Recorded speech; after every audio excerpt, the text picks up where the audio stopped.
de vous retrouver sur Parole Créatrice Info. Chers téléspectateurs, bonjour. Alors aujourd'hui, sur Parole Créatrice Info, nous recevons un invité très spécial, le pasteur Jean-Martin Maïné du LIS de la Vallée Tabernacle de la France. Alors, pasteur Jean-Martin Maïné, bonjour. Bonjour à vous, sœur Samet. Bonjour aussi à tous les téléspectateurs et l'équipe de Parole Créatrice. C'est une joie pour nous de vous recevoir sur Parole Créatrice Info. Merci, c'est un honneur pour moi, quoique je ne suis pas habitué à ce genre d'exercice. Alors aujourd'hui donc, vous avez eu à apporter un merveilleux message dans notre assemblée au Love Divine Sanctuary. Bien évidemment, nous reviendrons là-dessus. Mais avant, on aimerait savoir comment se porte votre assemblée de l'autre côté. Notre assemblée de l'Église de la Vallée à Pierrefitte-sur-Seine, dans la région parisienne en France, se porte très bien par la grâce de Dieu. Et nous faisons partie simplement de ce groupe de croyants disséminés dans le monde entier qui a reçu le message du temps de la fin et qui suit la parole de Dieu.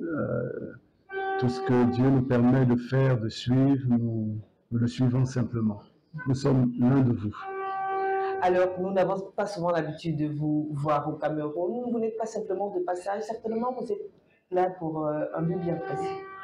Oui, nous étions venus pour les obsèques d'une de nos sœurs de l'Église qui a été avec nous pendant plus de 20 ans et qui était venue au Cameroun pour voir sa fille et qui est décédée ici, s'appelait Rebecca Mwanjo, donc qui était décédée à Bonabéry. Et ces obsèques avaient lieu ce week-end. Donc nous sommes venus à Douala au Cameroun avec sommes quelques-uns, le diacre Calvin Nyambio et aussi frère Olivier Tchakam ainsi que son épouse Lucrèce. Alors, pasteur, aujourd'hui, donc, la dispensation du Fils de Dieu, c'était le thème de la parole que vous avez apporté en cette matinée. Dites-nous, en 2 minutes, qu'est-ce qu'on peut retenir?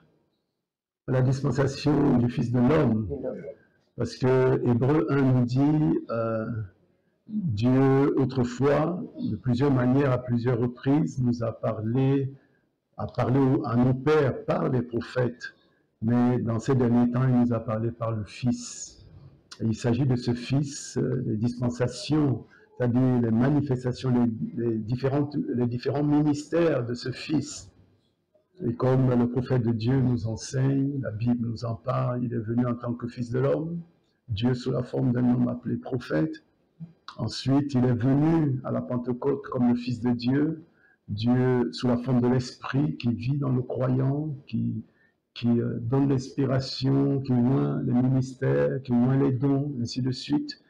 Et Dieu est aussi le Fils de David, la troisième dispensation, qui aura lieu dans le millénaire où il vient en tant que Fils de David, selon la promesse de Dieu à David, qui le fera asseoir un de ses fils sur son trône. Et c'est ce que Christ fera pendant le millénium avec son épouse, puisqu'il vivra le millénium avec son épouse, une lune de miel. Mais le prophète de Dieu nous enseigne, selon Luc 17:30 et toutes les écritures qui devaient s'accomplir dans cet âge du temps de la fin, que entre la dispensation du Fils de Dieu et la dispensation du Fils de David, il revient, Christ revient, selon toutes les écritures, Apocalypse chapitre 10, versets 1 à 7, accomplissant Luc 17:30 dans cet âge, par Malachie 4, Hébreux 13:8, Hébreux 4:12, Jean 14:12, Zacharie 14:7, toutes ces écritures qui concernent le temps de la fin. Christ, le même Fils, est venu comme Fils de l'homme, c'est-à-dire Dieu sous la forme d'un homme appelé prophète. La seule différence, nous n'avons pas eu le temps d'apporter tout cela parce que je suis arrivé juste au milieu de mon sermon. Mais comme il y avait aussi la traduction, donc ça devait faire long. Alors j'allais nous apporter d'autres citations où Frère Branham dit que celui qui ne croit pas que Jésus-Christ est le même hier, aujourd'hui et éternellement, dans les moindres détails, sauf le corps physique, il dit ça, c'est la semence de discorde. Vous voyez, et il dit il y en a beaucoup aujourd'hui. Donc ce que nous croyons, c'est que ce message ne nous vient pas d'un homme, nous vient de Dieu. Ce message est Dieu lui-même, c'est lui le Fils de l'homme. Ce n'est pas William Branham le Fils de l'homme, c'est un Fils de l'homme, mais le message, c'est le Fils de l'homme, c'est Christ, c'est de lui dont nous nous nourrissons chaque jour. Amen. Donc c'est ce que nous voulions montrer pour encourager le peuple de Dieu, simplement pour les encourager et leur montrer que Dieu a donné à chacun d'entre nous, à eux, comme ministres, la capacité d'entendre Dieu parler. C'est une capacité que Dieu donne à ses enfants par prédestination. Donc c'est ce que nous voulions simplement montrer pour encourager le peuple de Dieu afin que nous puissions suivre dans la dispensation dans laquelle nous vivons. Ça ne veut pas dire que la dispensation du Saint-Esprit est finie, que nous ne recevons plus le baptême du Saint-Esprit, que le Saint-Esprit n'agit plus au travers des dons. Non, le Saint-Esprit est toujours là, faisant son travail, nous le recevons, mais nous devons vivre dans la dispensation dans laquelle nous sommes, c'est-à-dire la dispensation du Fils de l'homme, Dieu sous la forme d'un homme appelé prophète, et nous devons écouter. Il n'est pas un homme qu'on adore, mais il est un homme qu'on écoute. Il n'est pas le Dieu qu'on adore, mais il est le Dieu qu'on écoute.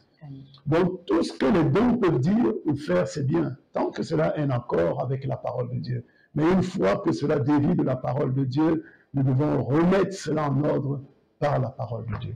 Amen. Vous suivez l'invité de la semaine. Alors, révérend pasteur Jean-Martin Maïné, certainement nos chers téléspectateurs aimeraient savoir quels sont vos rapports avec le révérend pasteur Samuel Baouya, sur toutes les formes.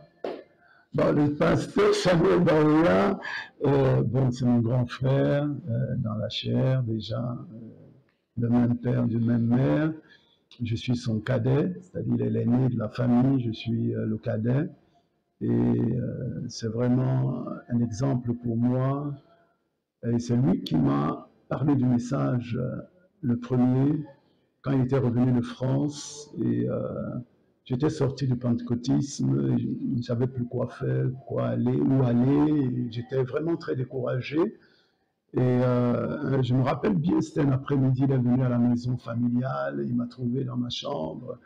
Et il a commencé à me parler. J'étais très abattu. Il a commencé à me parler de ce message. Et c'est comme ça que je suis venu au message. Donc, c'est pas seulement mon grand frère dans la chair, mais c'est un exemple pour moi, un exemple de vie, de comportement, de caractère. Et ma foi, bon, nous avons de très bons rapports. Et quand nous étions plus jeunes, on n'arrivait pas à nous distinguer. Même nos parents devaient faire attention pour nous distinguer.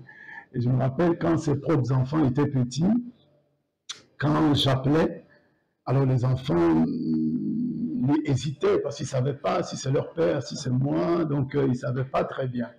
Et quand on était petit, j'utilisais souvent sa carte d'identité pour aller là où je ne pouvais pas aller, comme je n'avais pas l'âge. Je prenais sa carte d'identité, on me regardait, dit allez, passez. Donc voilà, bah, c'est mon frère, c'est mon grand frère, et j'ai beaucoup de respect pour lui comme serviteur de Dieu. Dans quelques jours, donc, on assistera peut-être à la Pentecôte, un programme particulier au Lys de la Vallée? Oui, bah, disons que nous sommes une église, au fait, nous sommes une église de bande. Nous sommes une église de bande. De temps en temps, quand Dieu m'inspire, me donne une inspiration, là je peux monter apporter cela, mais 90% du temps, nous écoutons les bandes. Donc certainement, nous aurons des réunions spéciales où le prophète de Dieu sera l'invité principal, le prédicateur principal. Et si Dieu nous donne une inspiration pour ce jour-là, pour cette période-là, oui, j'apporterai, oui. Simplement pour encourager les gens à continuer à écouter ce message, parce que nous croyons que c'est la volonté parfaite de Dieu, ce message, d'écouter ces bandes. Amen. D'écouter ces bandes, c'est la volonté parfaite de Dieu. Alors, révérend pasteur Jean-Martin Maïné, un message à passer à nos téléspectateurs, s'il y avait un petit message à leur donner, à l'épouse de Christ particulièrement, ce serait quoi? Dans l'épouse de Jésus-Christ, c'est simplement que nous devons rester en rang, rester en ligne, derrière le message, et le messager, parce que Frère Branham nous enseigne que le message, le messager et la parole, c'est la même chose.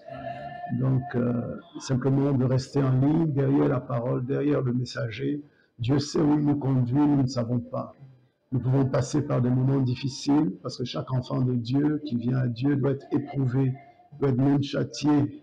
La Bible dit que si nous sommes exempts de châtiment, nous sommes des enfants illégitimes. Donc, peu importe la difficulté de votre situation, continuez simplement à suivre le Seigneur, à aimer Dieu et à nous aimer les uns les autres. C'est très important. Vous pouvez ne pas être en accord avec un frère ou une sœur, ne le haïssez pas, ne le rejetez pas, priez pour lui, ne participez pas à son péché ou quoi que ce soit, mais priez pour lui, aimez-le. C'est de cette manière que vous pouvez l'aider. Frère Branham, alors qu'il est revenu au-delà du rideau du temps, il dit plus que par le passé, il a compris qu'il y a une seule chose que nous devons rechercher, mettre tout de côté et rechercher l'amour divin. L'amour divin, l'amour divin. Et il n'y a que Dieu qui peut le faire. C'est au travers de ce message que nous pouvons recevoir cet amour divin. Que Dieu vous bénisse richement. Amen. Révérend pasteur Jean-Marc Desmaïnet, merci d'avoir répondu aux questions de Parole Créatrice en Faux.